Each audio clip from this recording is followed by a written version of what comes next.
Bonjour à toutes et à tous, bienvenue dans votre journal du matin sur la radio-télévision Fadris. Nous sommes le mercredi 9 juillet 2025, très content de rentrer chez vous.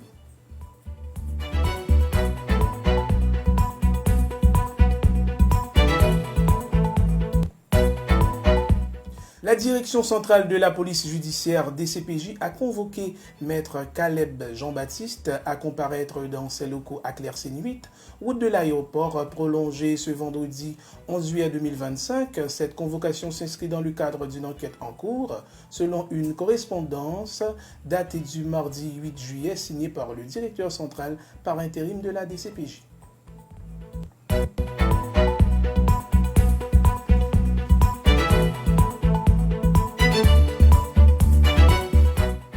Le ministère du Commerce et de l'Industrie MCI et le Fonds de développement industriel ont signé hier soir un protocole d'accord destiné à promouvoir l'entrepreneuriat féminin en Haïti. Cette initiative s'inscrit dans le cadre du programme d'appui à l'entrepreneuriat féminin prévu pour une durée de 10 ans renouvelable jusqu'en 2035. Un fonds fiduciaire géré par le FDI sera mis en place pour financer des entreprises dirigées ou détenues par des femmes.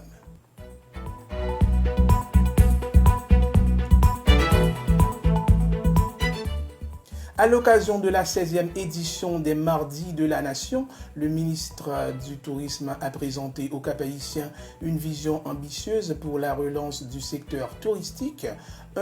Dans un discours empreint de lucidité, il a souligné la nécessité d'un engagement collectif axé sur la valorisation des régions, la durabilité et l'investissement.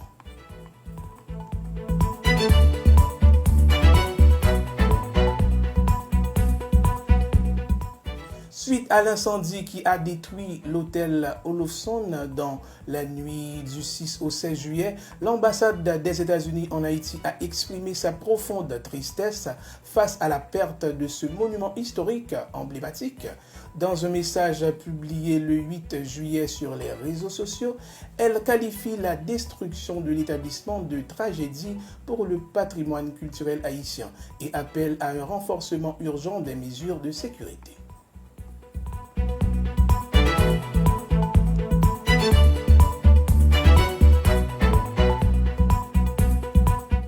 À l'échelle internationale, la Transportation Security Administration, TSA, envisage de supprimer l'obligation de retirer ses chaussures lors des contrôles de sécurité dans les aéroports américains, une mesure en vigueur depuis 2001 à la suite de la tentative d'attentat de Richard Reid, surnommé le Charles Bomber. Si elle est adoptée, ce changement marquera une évolution majeure dans les procédures de sûreté aéroportuaire aux États-Unis.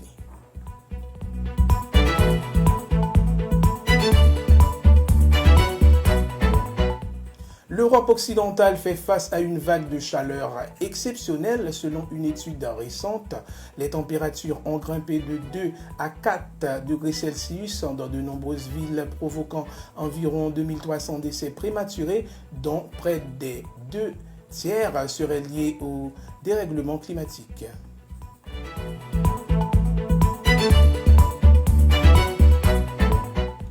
Deuxième jour de la visite d'État du président français Emmanuel Macron au Royaume-Uni. Ce mercredi 9 juillet, il rencontrera le Premier ministre Keir Starmer à Downing Street, participera à une rencontre sur l'intelligence artificielle, puis à un dîner officiel dans la City de Londres. Un sommet franco-britannique est prévu jeudi avec l'agenda intelligence artificielle, défense et immigration.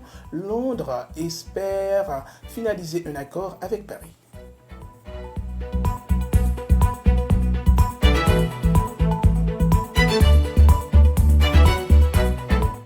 Le cargo MV Eternity demeure encerclé au large du Yémen après une attaque survenue lundi 7 juillet. 3 marins ont été tués et 2 autres blessés.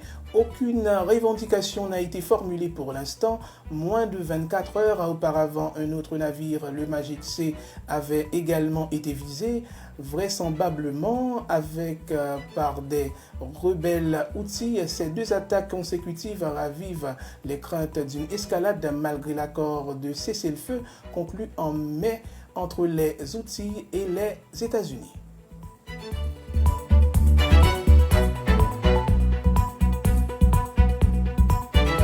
Merci d'avoir été des nôtres. C'était avec vous, Estéjeune Stanley Edouard. À la prochaine.